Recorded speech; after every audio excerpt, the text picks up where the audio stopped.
Salut à tous! Aujourd'hui, je vous explique comment je choisis le bois en fonction de ce que je veux faire. Pour toutes mes réalisations, je prends ce qu'on appelle du bois d'œuvre, c'est-à-dire qu'il provient de grumes, la partie qui correspond uniquement au tronc de l'arbre une fois qu'il est abattu. Ces grumes sont spécialement destinées au sciage et à une utilisation dans la construction de bâtiments, ou bien en menuiserie ou en ébénisterie. La grume, c'est la partie de l'arbre où le bois est vraiment de très grande qualité. On appelle aussi cette partie la bille de bois. Eh bien, cette grume, on peut la diviser encore en deux parties qui correspondent à la partie basse du tronc, qu'on appelle la bille de pied, et la partie haute du tronc, qu'on appelle la surbille. La différence entre les deux, c'est que la bille de pied va être un peu plus large, avec un veinage plus droit, alors que la surbille, comme elle se trouve à l'embouchure des premières branches de l'arbre, eh bien, c'est une partie qui est moins large et qui va donner un veinage un petit peu plus désorganisé. Alors ces grumes, elles vont être débitées en plateaux d'épaisseurs diverses, et ces plateaux vont être stockés pour être séchés, puis catégorisés dans ce qu'on appelle des choix, qui vont de 0 à 4 en fonction de la qualité du bois. Donc savoir s'il y a des nœuds, des fentes, etc. 0 étant la meilleure qualité et 4 la moins bonne. Après, chaque bois a encore des classes ou des classements d'aspect, mais ça c'est vraiment très spécifique et c'est propre à chaque espèce de bois. Le mieux pour ce que je fais, c'est de la bille de pied, parce que pour faire des grandes planches qui font 20 cm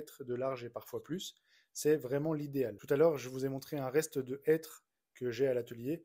Il est vraiment incroyable, il donne des plateaux de plus de 30 cm de large avec vraiment aucun défaut. Pour toutes les planches apéro que je fabrique, eh bien, j'utilise des plateaux de 27 mm d'épaisseur, donc ça correspond à 2,7 cm. Et pour fabriquer mes billots, je prends également des plateaux, mais il y a juste l'épaisseur qui change.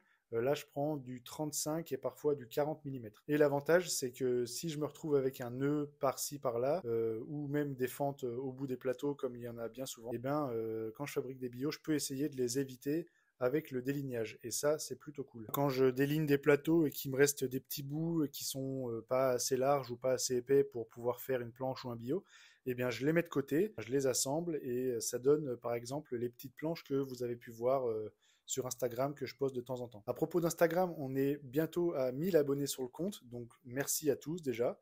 J'en profite pour vous dire que si vous voulez aider les petits créateurs comme moi à gagner un petit peu en visibilité, vous pouvez le faire tout simplement en mettant soit un petit j'aime, en enregistrant nos posts ou même en mettant un petit commentaire. C'est des petites actions qui sont simples mais qui pour nous sont vraiment très très importantes. Donc si ça t'a plu, n'hésite pas.